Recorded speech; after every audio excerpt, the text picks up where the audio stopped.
Hey guys, welcome back to my channel Learn My Food Style. இன்னைக்கு வந்து Scotch bonnet spicy sauce எப்படி செய்கிறதுன்னு தான் பார்க்க போகிறோம். இந்த மிளகாய் வந்து ரொம்பவே காரமான மிளகாய். நீங்கள் காரம் அதிகமாக சாப்பிட மாட்டீங்கன்னா மிளகாய் குவான்டிட்டியை கொஞ்சம் கம்மி பண்ணிக்கோங்க. நான் இங்கே 500 கிராம் மிளகாய் எடுத்திருக்கேன். உங்களுக்கு ஒரு வேளை காரம் கம்மியாக வேணும்னா நீங்கள் 250 கிராம் மிளகாய் எடுத்துக்கோங்க. இப்போ இந்த மிளகாயோட காம்பெல்லாம் பிச்சு எடுத்துக்க போகிறேன். காம்பு எல்லாத்தையும் இப்படி பிச்சு நல்லா வாஷ் பண்ணி வச்சுருக்கேன்.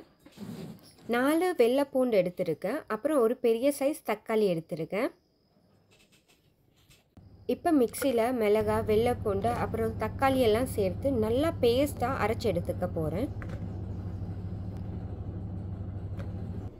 நல்லா அரைச்சி எடுத்தாச்சு. இப்படி நல்லா பேஸ்டாகி இருக்கணும்.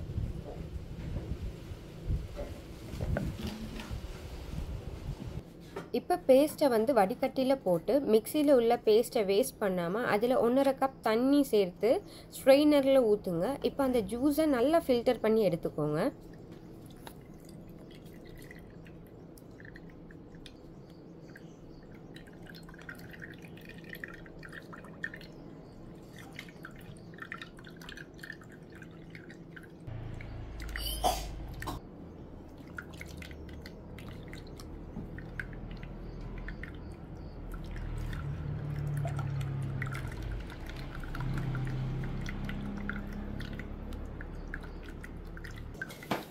இப்போ ஜூஸை நல்லா ஃபில்டர் பண்ணி எடுத்தாச்சு. இதை இப்போ சூடு பண்ணி கெட்டியாகும் வரைக்கும் இருக்கணும்.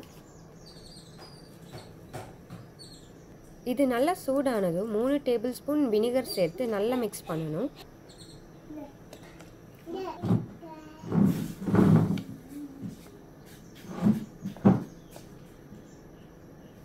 ½ டீஸ்பூன் உப்பு சேர்த்துக்கிறேன். கூடவே 1/2 கப் சர்க்கரை சேர்த்துக்கோங்க.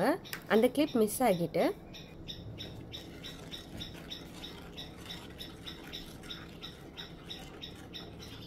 இப்போ ½ டேபிள் ஸ்பூன் கார்ன்ஃப்ளவர் கொஞ்சம் தண்ணி மிக்ஸ் பண்ணி சேர்த்துக்கிறேன்.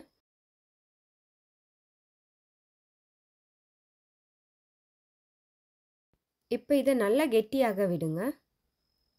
இப்படி நல்லா கெட்டியாகி இருக்கணும். இப்போ scotch bonnet spicy chilli sauce ready ஆகிட்டு.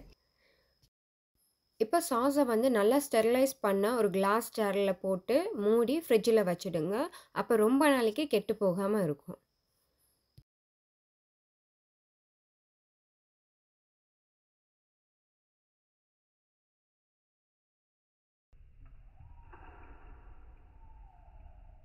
உங்களுக்கு கண்டினியூஸாக இந்த மாதிரி வீடியோஸ் பார்க்கணுன்னா லேர்ன் மை ஃபுட் ஸ்டைல் சேனலை சப்ஸ்கிரைப் பண்ணுங்கள் அண்ட் மறக்காமல் வீடியோவை லைக் பண்ணுங்கள். நீங்கள் இந்த வீடியோவை லைக் பண்ணால் தான் இன்னும் நிறைய பேருக்கு இந்த வீடியோ போய் ரீச் ஆகும்.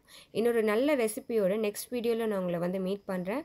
Until then it's me Sudharshini signing off.